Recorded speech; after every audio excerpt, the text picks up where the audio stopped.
명화와 함께 읽는 그림소설의 시다입니다. 오늘은 사회적 리얼리즘의 시각으로 그림을 그리는 화가 벤샨에 대해서 얘기해 드리겠습니다. 벤샨은 유태인계 미국인입니다. 그 부모님은 그 당시 러시아의 지배 아래 있었던 리투아니아 태생인데요. 너무 가난하니까 이제 희망을 갖고 미국으로 이주하게 됐는데 뉴욕 빈민가에 정착을 하게 되어서 벤샨의 이제 어린 시절이 약간 생활고에 이제 시달리고 가난과 싸워야 됐죠. 그래서 15살 때부터 석판 인쇄점 이런 데 이제 도제로 일을 하면서 사실은 생계를 꾸려나가면서 그 당시 그 포스터 제작 기법, 레터링 제작 기법, 정밀 제작 기법을 배웠어요. 그래서 낮에는 일을 하고 밤에는 이제 야학을 하면서 이제 그림 공부를 했지요. 그리고 그러다가 이제 뉴욕 대학교에 입학하게 되면서 약간 사회적 목적을 가지고 이제 노동자들의 아픔과 억울함을 표현하는 그림을 그리기 시작했어요. 본인이 이제 어렵게 자라온 환경과 노동자 편에서 그 가난을 역경을 딛고 살아왔기 때문에 그들 편에 서서 그림을 그리게 된 거죠. 그래서 항상 벤샨의 그림은 약간 그 사회적 목적이 있어요. 그래서 사회적 리얼리즘의 화가라고도 합니다. 이 벤샨에 대해서 이제 시를 쓴 시도 있어서 오늘 그 시도 함께 소개해 드리겠습니다. 오늘 제가 정말로 좋아하는 그림 벤샨의 해방을 소개해 드릴게요. 만약 눈을 감으면 보이는 저 천진한 얼굴들이 없다면 이 따분하고 냉혹한 일상을 어떻게 견딜 수 있을까? 장난기 있는 천진함은 사막같이 황폐한 일상에 있는 먼지를 뚫고 들려오는 휘파람 소리 같은 것이다. 이 그림의 시선을 한참 동안 두면 의식의 밑바닥에 숨을 죽이고 달라붙어 있었던 희망의 새가 날개를 펴과 동시에 뒷배경에 쓰러질 듯한 폐허 건물로 인하여 알 수 없는 슬픔을 느낀다. 철심에 매달려 뱅뱅 도는 새 아이 중 그림 한가운데 있는 아이의 눈은 무척 인상적이다. 구름을 뚫고 하늘로 치솟는 새의 부릅뜬 두 눈을 닮았다. 그 두 눈을 통해 공중에 온마음을 내맡긴 아이의 기대에 찬 해방감과 함께 불안한 정신이 느껴진다. 공중에 떠있는 그들은 미지의 세계에 거침없이 발을 내딛는 천진한 용기를 보여주고 있지만 이것은 황폐한 이 세상에서 엄마의 가슴을 포옹해야만 하는 어린애의 불안을 동시에 갖고 있는 것이다. 고통에서의 해방. 벤샨은 이 그림을 통하여 희망의 세계를 알리는 환희의 종소리와 함께 이미 고통을 알아버린 자의 묵묵한 침묵을 그려내고 있다. 유년의 시절 그네를 타고 공중으로 벅차오를 때의 그 상승감으로 우리는 행복했었다. 그것은 공기를 가르고 새 세계로 진입하는 경이로움이자 전혀 다른 세계를 향한 출렁이는 모험과 같은 것이었다. 그러나 그림의 소년들은 공중에서 해방감을 느끼면서도 철심에 불안한 듯 매달려 있다. 하얀색으로 덧칠한 하늘 배경은 바람 한 점 없는 정오의 현기증까지 느끼게 한다. 어린아이들의 천진함은 해방을 갈구하지만 뒷배경의 옆으로 쓰러질 듯한 폐허의 건물은 고통을 알아버린 자의 의무감을 내포하고 있다. 우리는 우리의 황폐한 현실로부터 탈출하기 위해 한때 비상을 꿈꾸지만 그 비상은 금세 추락할 듯 아슬하다.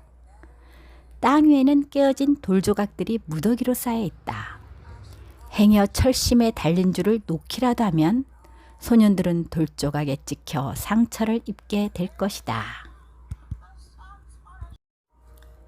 벤샨이 이 그림을 그리기 전에 프랑스의 해방 소식을 들었다고 한다. 그러나 화가 벤샨은 폐허의 현실을 충분히 인식하고 있었다. 잠시 천진한 해방감을 맛보았던 작가의 마음 안엔 이미 현실의 고통을 충분히 알아버린 자의 미래에 대한 의무감 같은 것이 자리 잡았을 게다. 지나친 의무감 때문에 오히려 불안한 것이다. 이미 작가 속의 삶의 고통은 뾰족하게 퇴적되어 돌무더기처럼 굳어 있었다. 해방은 잠시, 미래에도 연속될 고통의 운명을 예감하면서 벤샤는 사회주의 리얼리즘의 시각으로 그림을 그리는 화가이다. 그림을 통해 항상 강한 이미지를 주고 있는 그의 작품에는 해방감과 동시에 고통이 병존하고 있다. 어른이 된 우리는 때때로 인생의 명절을 너무나 충분히 인식하고 있는 것 때문에 고통을 느낀다.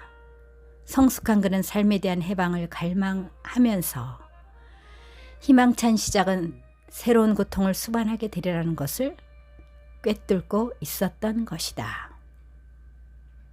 성서는 인식을 죄의 한 형태로 보고 있다.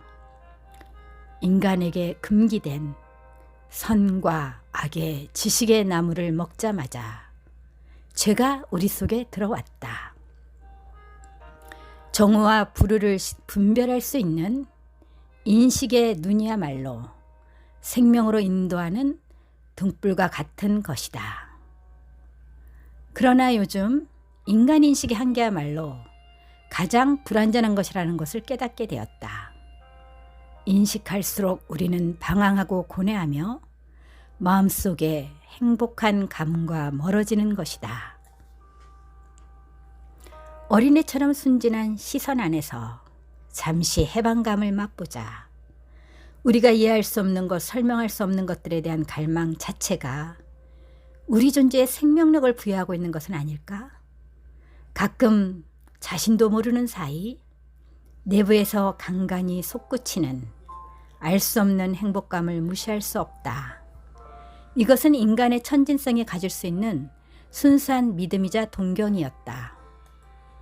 행복은 바위틈에 겨우겨우 핀 여린 꽃과 같은 천진한 아이의 잠시 스쳐가는 웃음이다.